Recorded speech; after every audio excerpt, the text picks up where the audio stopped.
उत्तर प्रदेश में जल्द ही विधानसभा चुनाव होने वाले हैं, तो बीएसपी सुप्रीमो मायावती ने आज दलित कार्ड खेला। मोदी सरकार को दलित विरोधी बताते हुए उन्होंने अपनी पार्टी के खातों में जमा की गई रकम के बारे में कहा कि पार्टी के पास पूरे पैसे का हिसाब है। अपनी सफाई देते हुए उन्होंने बीजेपी से कहा कि पार्टी हिसाब दे कि नोटबंदी के बाद से और नोटबंदी के 10 महीने पहले पार्टी के खाते में कितना पैसा जमा किया गया। इसके बाद बीजेपी की तरफ से केंद्रीय मंत्री रविशंकर प्रसाद ने पलटवार किया और वो बोले कि मायावती का बचाव देश के दलितों का बहुत बड़ा अपमान है। पार्टी फंड में करोड़ों जमा होने पर मायावती की सफाई। बीएसपी ने अपने नियमों के मुताबिक ही चलकर अपनी एकत्रित हुई धनराशि को एक रूटीन प्रक्रिया के तहत ही वह हमेशा की तरह ही इसे बैंक में जमा कराया है। मायावती की सफाई पर बीजेपी का सवाल उठता है और बहुत लाजिमी सवाल उठता है कि ये एक पॉलिटिकल पार्टी को दिया गया सामान्य सहयोग है या पैसा बदलने की कवायद है। बीएसपी और बीजेपी के बीच इस राजनीतिक घमासान की शुरुआत तब हुई जब प्रवर्तन निदेशालय ने बीएसपी के खाते की जांच शुरू की। ईडी ने दिल्ली के करोल बाग में मौजूद इसी यूनियन बैंक की ब्रांच में जांच की तो पता चला कि नोटबंदी के बाद बीएसपी के इस खाते में 104 करोड़ रुपए कैश में जमा कराए गए। इनमें से 102 करोड़ रुपए 1000 के नोट की शक्ल में थे।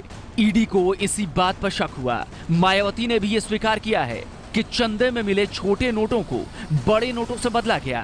छोटे नोट को लाने में दिक्कत होती है, बड़े नोट करा के वो चाहे बैंकों से कराएं चाहे अपने साथियों से एक्सचेंज कर ले तो वो लेकर आते हैं। जब वो उसको लेकर आए, लेकिन इसी बीच में नोटबंदी का ये डिसीजन आ गया। बीएसपी और मायावती भले ही कुछ भी तर्क दें, लेकिन आयकर विभाग के सूत्रों के मुताबिक अब इस मामले में पार्टी को नोटिस जारी कर पूरा हिसाब मांगा जाएगा, क्योंकि ये सारा पैसा नोटबंदी के बाद जमा हुआ है और सरकार के कानून के मुताबिक नोटबंदी के बाद यदि किसी भी खाते में 2.5 लाख रुपए से ज्यादा की रकम जमा हुई है तो खाता धारक को जमा रकम का स्रोत बताना पड़ेगा। यदि इनमें थोड़ी सी भी सच्चाई व ईमानदारी है, अपनी खुद की पार्टी के भी 8 नवंबर से पहले के 10 महीने का और साथ ही 8 नवंबर के बाद के दौरान के भी धन को भी जरूर उजागर करना चाहिए। अब चूंकि उत्तर प्रदेश में चुनाव बेहद करीब आ चुके हैं, इसलिए अपने खिलाफ हो रही कार्रवाई पर मायावती इसे चुनावी रंग कैसे न देती। फौरन ही बीजेपी पर दलित विरोधी होने का आरोप लगा दिया। बीजेपी सहित अन्य और पार्टियों ने भी अपना पैसा बैंकों में जमा कराया है, लेकिन उनकी चर्चा तक भी नहीं होती है। तो ये सब इनकी दलित विरोधी मानसिकता नहीं है तो और क्या है। दलित विरोधी के आरोप पर बीजेपी का पलटवार। क्या कहना चाह रही है मायावती जी कि मेरा भ्रष्टाचार दलितों के खिलाफ संघर्ष माना जाएगा? ये तो इस देश के दलितों के साथ बहुत बड़ा अपमान है। सूत्रों के मुताबिक आयकर विभाग ने यूनियन बैंक में मौजूद खातों से जुड़े तमाम दस्तावेज अपने कब्जे में कर लिए हैं। ईडी ने खातों में मिली रकम की जानकारी इनकम टैक्स और सीबीआई दोनों को दी है। अब बीएसपी को यह साबित करना होगा कि यह पैसा उसे वास्तव में चंदे के जरिए मिला है। तथ्य मिलने पर सीबीआई भी मुकदमा दर्ज कर सकती है। अंकित गुप्ता के साथ ओम प्रकाश तिवारी की रिपोर्ट। बाकी सभी दलों की तरह मायावती भी इस मामले में गुप्त चंदे का हवाला देकर बच सकती हैं। कानून के मुताबिक चंदा 20,000 रुपए से कम हो तो चंदा देने वाले का नाम बताना जरूरी नहीं होता। नोटबंदी के बाद चुनाव आयोग ने 2000 से अधिक चंदा देने वाले का नाम बताना जरूरी करने का प्रस्ताव रखा है, यानी उन्होंने इस रकम को 20,000 से 2,000 कर दिया है। प्रधानमंत्री नरेंद्र मोदी इसका स्वागत कर चुके हैं, जबकि बिहार के मुख्यमंत्री नीतीश कुमार की राय है कि पार्टी को मिलने वाले हर पैसे का हिसाब होना चाहिए। बीएसपी के साथ मायावती ने आज अपने भाई आनंद का बचाव करते हुए कहा कि यह सब उनके परिवार के खिलाफ घिनौनी हरकत का हिस्सा है। प्रवर्तन निदेशालय आनंद के खातों की जांच कर रहा है। जांच कहां तक पहुंची, इस पर ताजा जानकारी के मुताबिक इनकम टैक्स विभाग उन्हें नोटिस भेजकर खातों में जमा रकम के बारे में पूछताछ करने की तैयारी में है। मायावती के भाई भी इनकम टैक्स के घेरे में। आनंद कुमार, दुनिया इनके बारे में बहुत कम जानती है, पर इनका छोटा सा परिचय यानी मायावती का भाई होना ही ये बताने के लिए काफी है कि आनंद कुमार की हैसियत क्या है। उत्तर प्रदेश जैसे राज्य की 4 बार मुख्यमंत्री रह चुकी मायावती का भाई होना ही बड़ा परिचय है।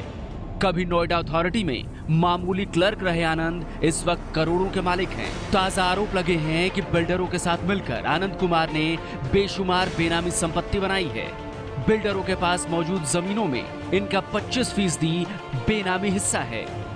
इन्हीं आरोपों की वजह से आनंद कुमार इनकम टैक्स की नजरों में हैं, क्योंकि उनका बैंक अकाउंट में नोटबंदी के बाद जमा हुए रुपयों की जांच शुरू हो चुकी है। सूत्रों के मुताबिक आयकर विभाग मायावती के भाई आनंद के खाते को लेकर भी उन्हें नोटिस जारी करने जा रहा है। आयकर विभाग आनंद से पूछना चाहता है कि उनके बैंकों में कितने खाते हैं, इन खातों में नोटबंदी के बाद कितनी नकदी जमा कराई गई और कितना पैसा आरटीजीएस के जरिए आया। दरअसल प्रवर्तन निदेशालय यानी ईडी के पास कुछ शिकायतें मिली, जिसके बाद यूनियन बैंक में मौजूद उनके खाते की जांच की गई। पता चला कि आनंद कुमार के खातों में नोटबंदी के बाद 1 करोड़ 43 लाख रुपए जमा हुए हैं। इसमें 19 लाख रुपए कैश जमा कराए गए, जबकि करीब 1.25 करोड़ रुपए की रकम आरटीजीएस के जरिए अलग अलग कंपनियों से एक खाते में भेजी गई।